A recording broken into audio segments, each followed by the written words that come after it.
Hi friends, welcome back. അപ്പം ഇന്ന് നമുക്ക് നെയ്യപ്പം എങ്ങനെ ഉണ്ടാക്കാൻ നോക്കാം. അപ്പോൾ ഇതിൽ നമ്മൾ ചേർത്തിട്ടുള്ളത് ഒരു 6 കിലോ അരിപ്പൊടി നമ്മൾ ചേർത്തിട്ടുണ്ട്. അതിൻ്റെ കൂടെ ഒരു 250 ml ഗോതമ്പ് പൊടി. പിന്നെ നമ്മൾ ആ ഒരു അരിപ്പൊടിയിലേക്ക് ഗോതമ്പ് പൊടിയും അതുപോലെ തന്നെ കുറച്ച് എള്ളും കുറച്ച് ഏലക്കായും കൂടെ മിക്സ് ചെയ്തിട്ടുണ്ട്.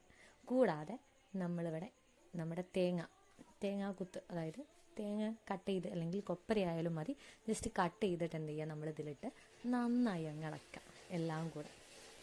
പിന്നെ നമ്മൾ ചെയ്യേണ്ടതാണ് ശർക്കര. ഒരു 4 കിലോ ശർക്കര നമ്മൾ നന്നായി ചൂടാക്കി നല്ല വെള്ളം പോലെ ആക്കുക, അതായത് കട്ടിയോടുകൂടി ഒരു ലായനി പോലെ നമ്മൾ ശർക്കര. അതിനുശേഷം എല്ലാം കൂടെ നല്ലോണം മിക്സ് ചെയ്യുക, അതായത് അരി, ഗോതമ്പൊടി, എള്ള്, ഏലക്കായ, തേങ്ങാക്കൊത്ത് എല്ലാം കൂടെ നന്നായിട്ട് ചേർക്കുക. അതിൻ്റെ കൂടെ തന്നെ നമ്മളൊന്ന് വിട്ടുപോയിട്ടുണ്ട് തേങ്ങ ചുരണ്ടിയത്, അതായത് ചിരകിയതും കൂടെ പിന്നെ നമ്മൾ കുറച്ച് മണിക്കൂർ അതിനെ റെസ്റ്റ് ചെയ്യാൻ വേണ്ടി വെക്കുക, കുറച്ച് പത വരാൻ വേണ്ടിയിട്ട്, നെയ്യപ്പം നന്നാവാൻ അല്ലെങ്കിൽ സോഫ്റ്റ് ആകാൻ വേണ്ടിയിട്ട്.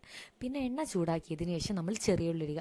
എന്തിനാണ് ചെറിയുള്ളി ഇടുന്നത് എന്ന് ചോദിച്ചു കഴിഞ്ഞാൽ, നമ്മൾ നെയ്യപ്പം ഒഴിക്കുന്ന ടൈമിൽ അല്ലെങ്കിൽ ആ ഒരു മാവ് ഒഴിക്കുന്ന ടൈമിൽ അത് അടിയിൽ പറ്റാതിരിക്കാനും കരിയാതിരിക്കാനും കൂടെയാണ് നമ്മൾ ഈ ഒരു ചെറിയുള്ളി ഫസ്റ്റ് അതിലേക്ക് ഇടുന്നത്. ആ ചെറിയുള്ളി കരിഞ്ഞതിന് ശേഷം അതെടുത്ത് നമുക്ക് ഒഴിവാക്കാവുന്നതാണ്. അതിനുശേഷം നമ്മൾ മാവ് ഒഴിക്കുക. അങ്ങനെ നമ്മൾ ആ ഒരു മാവ് ഒഴിച്ച് കഴിഞ്ഞാൽ അതിങ്ങനെ പൊന്തി വരും. പൊന്തി വന്നു കഴിഞ്ഞാൽ നമ്മൾ സാധാരണ എല്ലാവർക്കും അറിയുന്ന ഒരു കാര്യമല്ല, ഒരു സൈഡ് വെന്ത് കഴിഞ്ഞാൽ നമ്മളത് മറിച്ചിടുക. അതുപോലെ തന്നെ നമ്മൾ ബാക്കിയുള്ളതും കൂടെ ചെയ്യുക. ഞങ്ങളിതൊരു ആവശ്യത്തിന് വേണ്ടിയിട്ടാണ് ഉണ്ടാക്കുന്നത്. അപ്പം എടുത്തിട്ടുള്ള ഒരു വീഡിയോ ആണ്. ഞങ്ങൾക്കൊരു 80ഓളം നെയ്യപ്പം ആവശ്യമുള്ളത് കൊണ്ട് തന്നെ നമ്മൾ ഒന്നിൽ വെച്ച് കഴിഞ്ഞാൽ രക്ഷപ്പെടില്ല എന്ന് തോന്നിയത് കൊണ്ട് തന്നെ നമ്മൾ 2 ചീഞ്ചട്ടിയിലായിട്ടാണ് നമ്മൾ നെയ്യപ്പം ചുട്ടെടുത്തിട്ടുള്ളത്. പിന്നെ നെയ്യപ്പം ഫൈനൽ ലുക്കാണ്. ചിലത് കരിഞ്ഞു പോയിട്ടുണ്ടായിരുന്നു, അതായത് അടുത്ത് വെച്ചിട്ടുള്ള ഒരു പാത്രം ശരിയല്ലാത്തത് കൊണ്ട് തന്നെ ചിലത് കരിഞ്ഞു പോയിട്ടുണ്ടായിരുന്നു.